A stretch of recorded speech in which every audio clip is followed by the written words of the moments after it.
Bonjour et bienvenue dans ce podcast de l'Institut de santé et sagesse intégrale. L'objectif des podcasts est de vous faire découvrir ou redécouvrir des articles de fond écrits il y a quelques années et qui peuvent encore résonner dans l'actualité. Je suis Éric Le Gall, conseiller en naturopathie holistique, coach et enseignant bouddhiste et de méditation.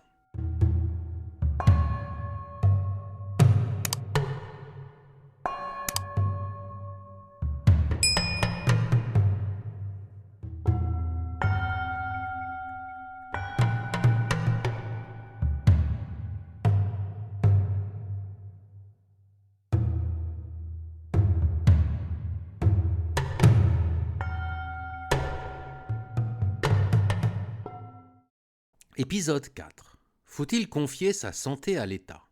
Publié le 13 janvier 2022. La crise sanitaire que nous traversons nous révèle les graves dysfonctionnements des institutions de santé, particulièrement dans les pays les plus industrialisés.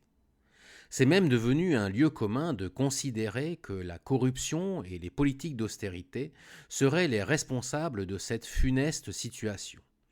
Ivan Illich, dans son livre visionnaire Némésis médicale, l'expropriation de la santé, écrit en 1975, portait déjà un regard critique sur la santé des sociétés industrielles et nous invite à y regarder plus profondément en nous obligeant aussi à critiquer notre rapport à la santé et à ses institutions.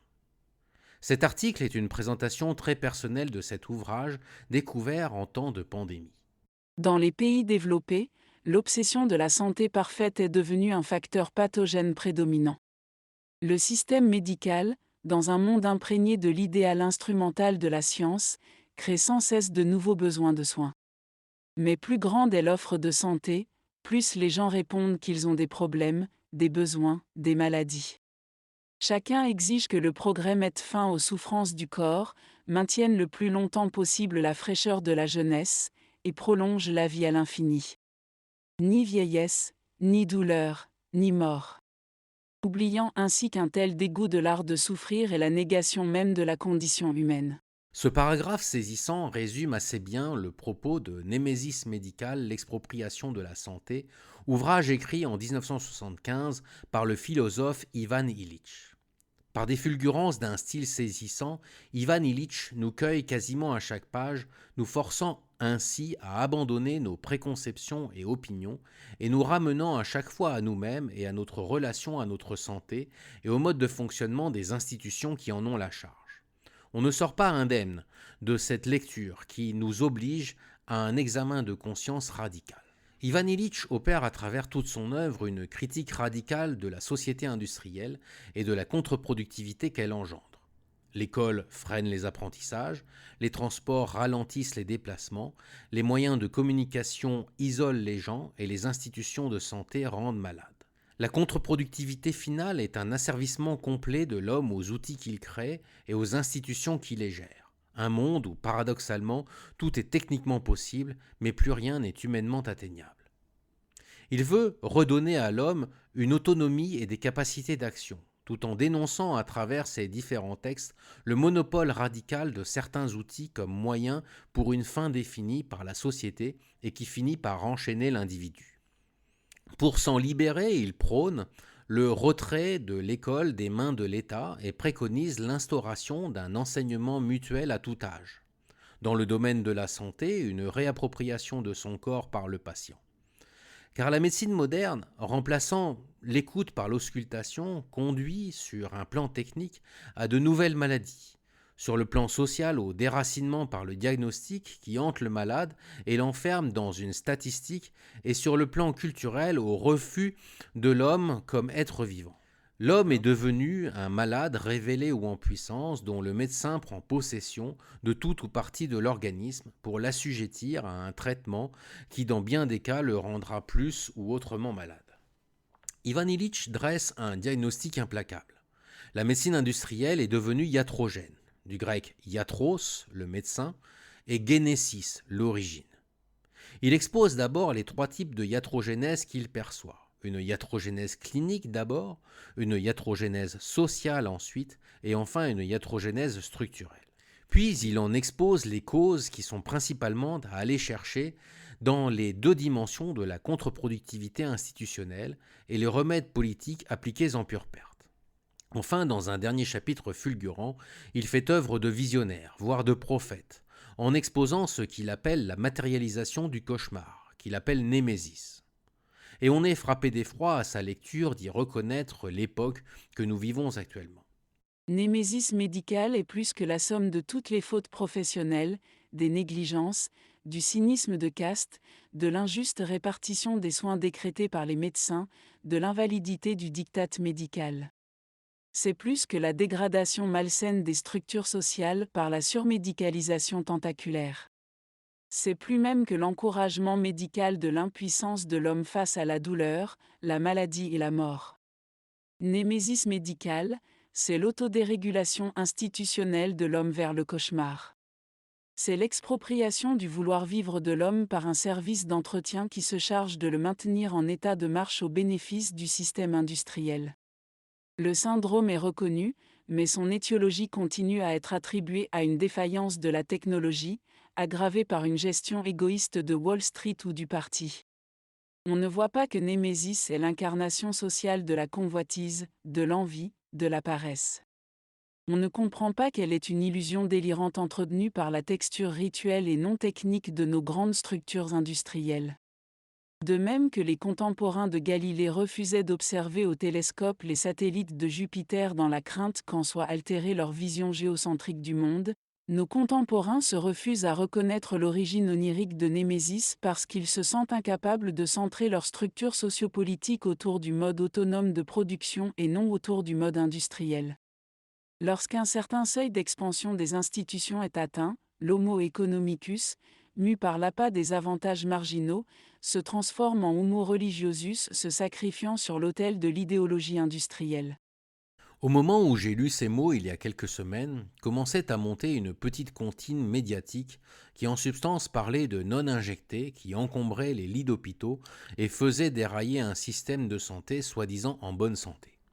Puis la comptine, changeant de strophe, ajoutait qu'ils étaient un risque pour la société tout entière, et enfin qu'il fallait sûrement envisager de ne plus les soigner, ou à tout le moins de ne plus rembourser leurs soins. Cette comptine devint débat acharné et les malades et bien portants, déshumanisés et transformés en statistiques, devenaient des munitions de sophistes de plateau télé.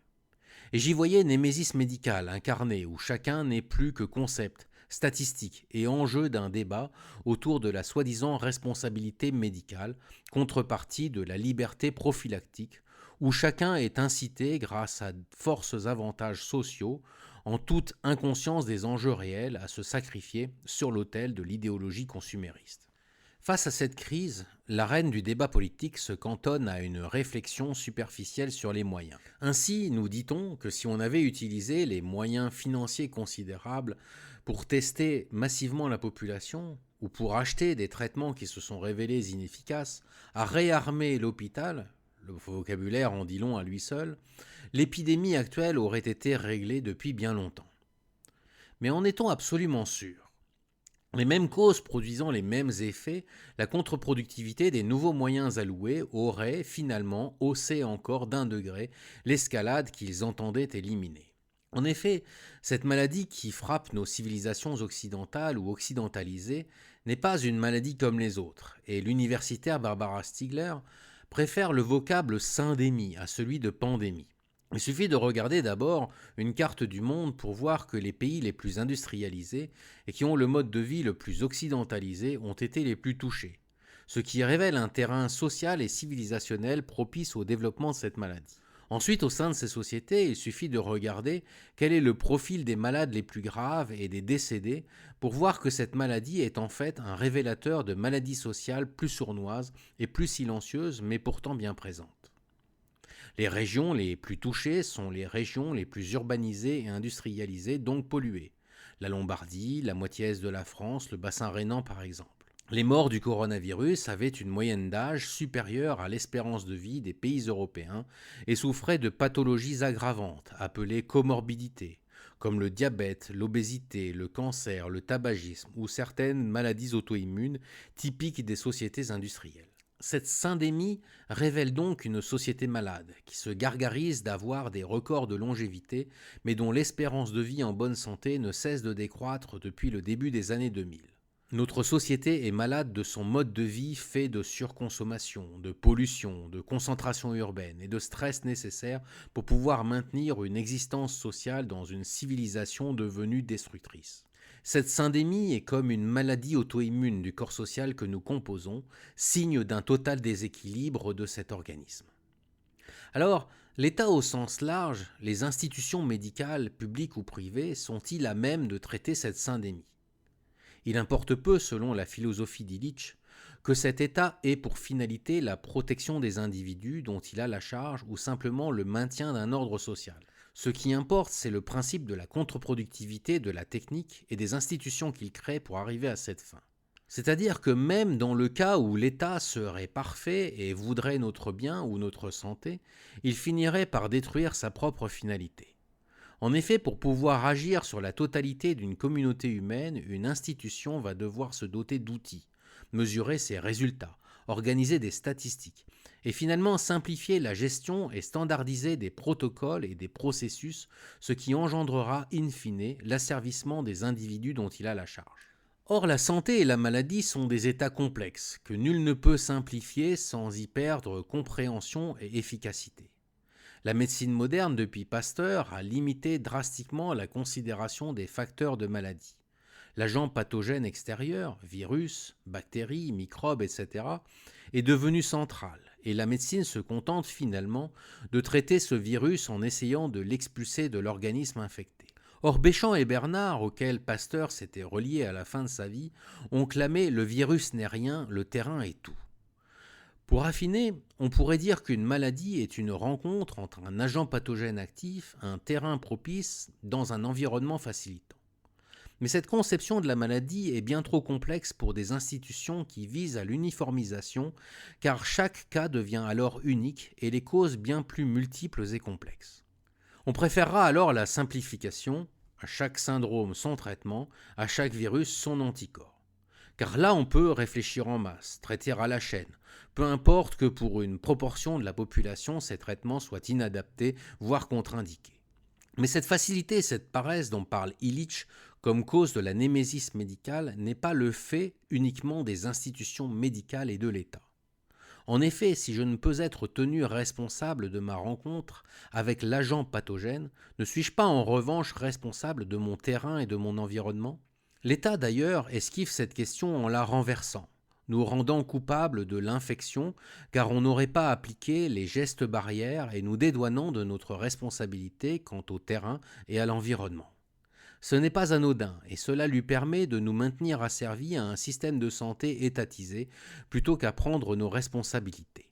On l'a compris, l'État finalement n'a pas intérêt à nous rendre co-responsables de notre état de santé, et les médecins non plus, car devenus patients, nous ne sommes plus des individus libres, mais des organismes déréglés qu'il s'agit de soigner. C'est là encore une illusion maintenue par ceux qu'Illich appelle les mages, car comme le disait Pierre Valentin Marchesso, nul n'a jamais guéri qui que ce soit, ni un médecin, ni un remède.